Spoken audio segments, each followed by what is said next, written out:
भृंग ऋषि ने भेजा कुमुर्क नाम के अपने शिष्य को, जाकर बता दो। कुमुर्क जाकर बताया। उन्होंने मुकुट उतार दी थी, उनको ज्ञान की गंगा बह गई। बोला मेरे को ये जो श्राप मिली है, श्राप नहीं है, मेरी वरदान है। मैं धर्मज्ञ राजा होकर भी एक ऋषि को अपमान किया, इसलिए मेरी मृत्यु होनी चाहिए। उन्होंने कहा 7वें दिन तुम्हारी जो है ये शरीर चोले बदल जाएंगे। उसी समय निकल गया। सारी उनकी रानियां रुदन करने लगी। पर उस समय बहुत अच्छी बात बताई। किसने? परीक्षित जी ने कहा कि किसी की गमन,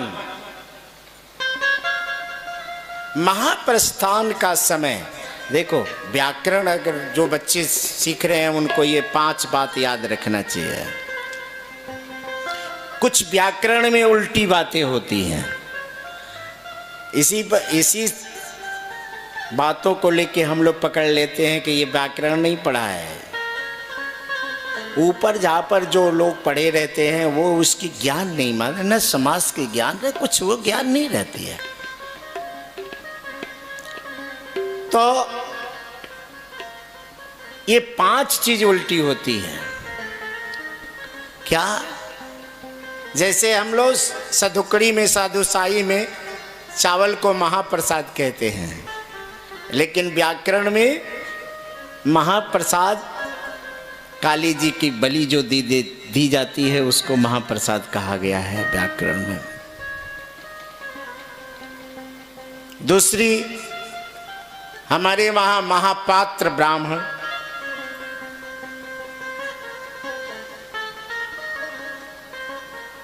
तीसरी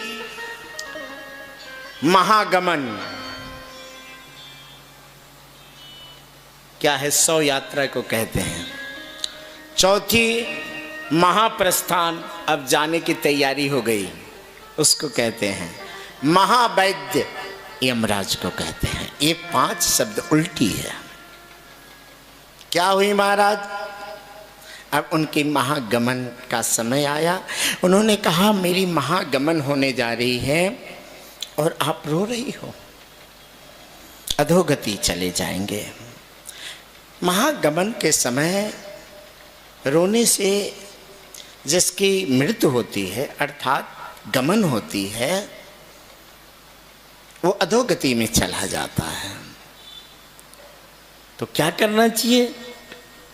उसे संतावना देनी चाहिए कि आपकी फिर पुनः जन्म होने वाली है। और श्री रामचरितमानस की कथा सुनानी चाहिए, श्री देवी भागवत सुनानी चाहिए, श्रीमद् भागवत कथा सुनानी चाहिए, श्रीमद् भागवत गीता सुनानी चाहिए, शिव पुराण सुनानी चाहिए। ऐसे ग्रंथों को सुनानी चाहिए जिससे आत्मा को शांति मिले और आत्मा निकलकर परमात्मा में मिल सके। बोली वृंदावन बिहारी लाल।